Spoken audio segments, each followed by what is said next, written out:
কিন্তু সিরিয়াতে কিন্তু অনেক ক্ষতি হয়েছে, এদিকে মানুষ দেখছে না। আর সিরিয়ার মানুষদের কি যে দুর্ভোগ, কি যে দুর্দশা, এটা দেখার জন্য শুধু আল্লাহই আছেন, আমরা কেউই নাই। এটা দেখার জন্য শুধু আল্লাহ আছেন, আর কেউ নাই পাশে। এই 12-14 বছরের যুদ্ধ বিগ্রহে যা হয়েছে সিরিয়ার অবস্থা, ওইটাকে খেলার মাঠ পেয়েছে পশ্চিমারা। এই মাঠের মধ্যে তুরস্কও ঢুকে গিয়েছিল, এটাও একটা শাস্তি হতে পারে। ন্যাটোর সাথে ঢুকে সেও এখানে হামলা চালিয়েছে, এটাও হতে পারে, আল্লাহ ভালো জানেন। সিরিয়ার মাজলুম শিশুদেরকে আকাশের নিচে রাত কাটাতে হয়, 3 দিনে একবার খাবার পায় তারা। একই অবস্থা ইয়েমেনেও আছে। ইয়েমেনে যে বলা হয় যে 5 থেকে 6 লক্ষ মানুষ মারা গেছে বিগত গৃহযুদ্ধে 2010 সাল থেকে। আর সেখানে যতজন মানুষ মারা গেছে তার মধ্যে 60% হচ্ছে বাচ্চা। তো এই বাচ্চাদের কি দোষ ছিল? তারা কি জানতো শিয়া কাকে বলে, সুন্নি কাকে বলে? তারা কি জানে দুনিয়া কি, আখেরাত কি? তারা কি জানে কোনটা হক কোনটা বাতিল? তারা তো জানে যে মায়ের বুকের দুধ খেতে হয়, দুধের বাচ্চাগুলো দুধ পায় না, মায়েরা দুধ দিতে পারে না, খাবার নাই, দুর্ভিক্ষ। এই সংকটের জন্য কে দায়ী? আল্লাহ না মানুষ? কে দায়ী? যাহারাল ফাসাদু ফিল বাররি ওয়াল বাহরি বিমা কাসাবাত আইদিন নাস। আল্লাহ পাক বলছেন জলে স্থলে যে বিপর্যয়গুলো ছড়িয়ে পড়েছে এগুলো মানুষের হাতের কামাই। কার হাতের কামাই? মানুষের হাতের কামাই। একই অবস্থা ইরাকেও ছিল, মনে আছে? সাদ্দাম হোসেনের কাছে পারমাণবিক অস্ত্র আছে বলে কত নাকি করা হলো, করে লক্ষ লক্ষ মানুষকে মেরে ফেলা হলো।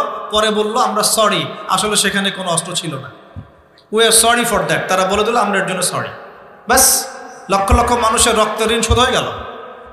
আবু গারিব নামে একটা কারাগার ছিল, এখনো আছে। ওই কারাগারের মধ্যে মুসলিমদেরকে ঢুকিয়ে যে নির্মম নির্যাতন করা হতো আপনারা জানেন না। পাকিস্তানের একজন ডক্টর মহিলা, ওই যে উনি নিউরো মেডিসিন ডক্টর আফিয়া, উনাকে মনে হয় 10 থেকে 12 বছর ধরে ওখানে নির্যাতন করা হয়েছে। আপনার বোনকে যদি একবার কেউ খারাপ নজরে তাকায় আপনার কেমন মনে হয়?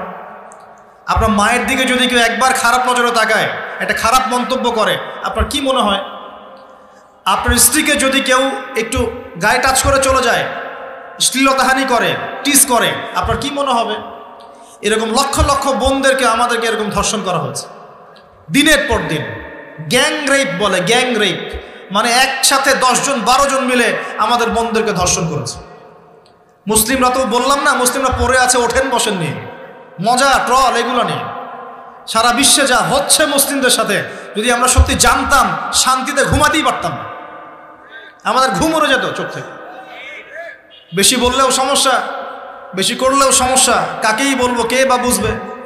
দেখা যায় এমন অনেক সময় হয়েছে, অনেক ভালো ভালো নেতা সমাজে এসেছে, আসার পরে জনগণকে বুঝিয়েছে, জনগণ বলেছে ঠিক আমরা তোমার সাথে আছি।